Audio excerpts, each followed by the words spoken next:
আগে থেকে। পরীক্ষার হলে গিয়ে যদি ছাত্র চিন্তা করে যে পরীক্ষার হলে গিয়ে পড়াশোনা করে পরীক্ষা দিব, এটা কোনো দিন হয় না, সম্ভব না। বরং অনেক আগে থেকে প্রিপারেশন যত ভালো হয় পরীক্ষা তত ভালো হয়। তো গুরুত্বপূর্ণ একটা সময় আমাদের মাঝে আসতেছে, এর প্রিপারেশন যদি আমাদের আগে থেকে ভালো হয় তাহলে ওই সময়টাকে আমরা পারফেক্ট ইউজ করতে পারবো, ওই সময়ের মর্যাদাটা আমরা নিতে পারবো। আর যদি এটা নিয়ে কোনো ভাবনাই না থাকে তাহলে চলছে তো চলছে, দিন যাচ্ছে রাত যাচ্ছে, এভাবে করে কত রমাদান চলে যাচ্ছে, একদিন দেখবো আমাদের হায়াতও চলে গেছে। বাস্তবতা হলো এটাই। তো এই বিষয়টা বুঝতে হলে আমরা একটু শুরুর থেকে আসি।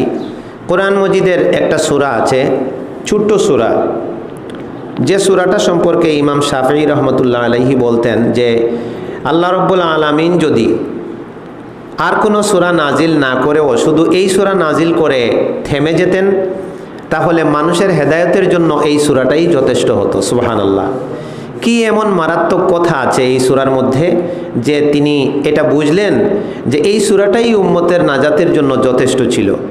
এই সূরার নাম হচ্ছে সূরাতুল আসর। এখানে বেশি কোনো বক্তব্য নাই। শুরুতে একটা জিনিসের কসম খাওয়া হয়েছে, আর এই কসম খেয়ে আল্লাহ রাব্বুল আলামিন জাস্ট একটা মেসেজ মানুষকে জানিয়ে দিয়েছেন।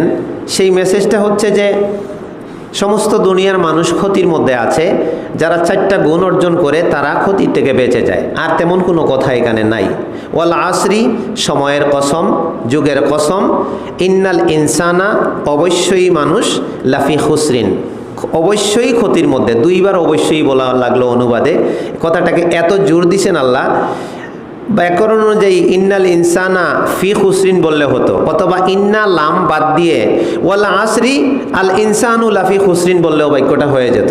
কিন্তু শুরুতে ইন্না, এটাও তাকিদ করবার জন্য, জোর দেওয়ার জন্য, আর ফি খুসরিনের আগে লামটাও তাকিদ করবার জন্য। এটা আবার যারা আরবি গ্রামার বুঝেন, মাদ্রাসায় গ্রামার নাহু সরফ পড়েন, তারা ভালো বুঝেন।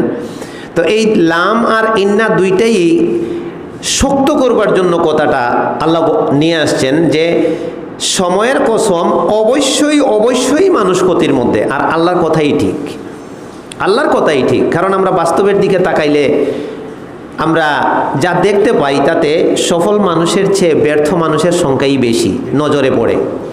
অধিকাংশ মানুষই আল্লাহ থেকে দূরে, অধিকাংশ মানুষ কিয়ামতের ব্যাপারে উদাসীন, অধিকাংশ মানুষ হিসাব নিকাশ সম্পর্কে গাফিল, অধিকাংশ মানুষ আল্লাহর হুকুম পালনের ব্যাপারে গাফিল।